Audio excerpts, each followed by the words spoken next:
C'était en 2015 avec le pool Urgence Congo. Le PUC partait à Ilebo sur une intervention fièvre typhoïde. Il fallait rouler 3 jours pour arriver à Ilebo. Avec toute l'équipe, on était 25, plus les camions avec le fret médical. On a roulé la première journée, on a dormi dans un village. On a roulé la deuxième journée, on a dormi dans un village. Et la troisième journée, à 30 km de l'arrivée, on était tous très impatients. Il y avait un pont qui était complètement foutu. Et on ne pouvait pas passer dessus parce qu'il n'y avait plus que les 2 armatures principales en acier, mais il n'y avait plus le plancher, quoi. Donc on a demandé aux villageois comment on pouvait faire pour trouver une autre route, c'était notre premier réflexe bien sûr. Et ils nous ont dit qu'il fallait passer par Kananga Chikapa et c'était 11 jours de route.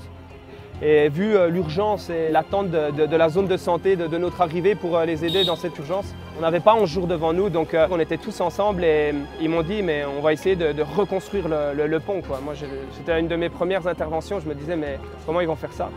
Donc on a coupé des arbres avec les villageois, on a posé les arbres sur les 2 armatures pour faire un plancher et ensuite on a démantelé les barrières du pont pour les mettre sur le plancher afin que nos roues ne tombent pas entre les bouts de bois, ne tombent pas dans la rivière.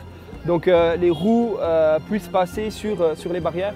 Alors avec un bambou, on a calculé l'empattement des roues des véhicules et après on a mis le bambou par terre et on a fait toute une route avec les armatures en fer. Et après les véhicules sont passés un par un, donc on a dû les vider pour pas que le poids affaisse le pont. Et on a tout pris le fret qui était dans des sacs hermétiques, on a tout jeté, notamment du carburant dans des fûts, on a tout jeté dans la rivière. On a tout poussé ça en nageant et ensuite les gens ont récupéré pour remettre. Et quand on a passé les véhicules, c'était vraiment impressionnant parce que les chauffeurs avaient les fenêtres ouvertes, ils n'avaient pas mis leur ceinture au cas où qu'ils puissent sortir d'un coup sec. Et il y avait quelqu'un devant le véhicule qui donnait les conseils en disant un peu à gauche, un peu à droite. Et c'était vraiment au millimètre parce que s'ils mettaient une roue à l'extérieur du bout de fer, ça allait tomber dans la rivière. Et on a fait passer tous les véhicules comme ça.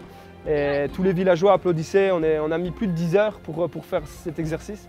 Et le lendemain matin, on avait juste défait ce qu'il fallait et le chirurgien, Dr Jean-Paul, avait commencé les premières opérations au niveau de l'hôpital général et c'était vraiment une urgence parce que ces cas, s'ils n'étaient pas pris en charge ce jour-là, ils n'allaient pas survivre. Donc on était très contents de cette forte détermination.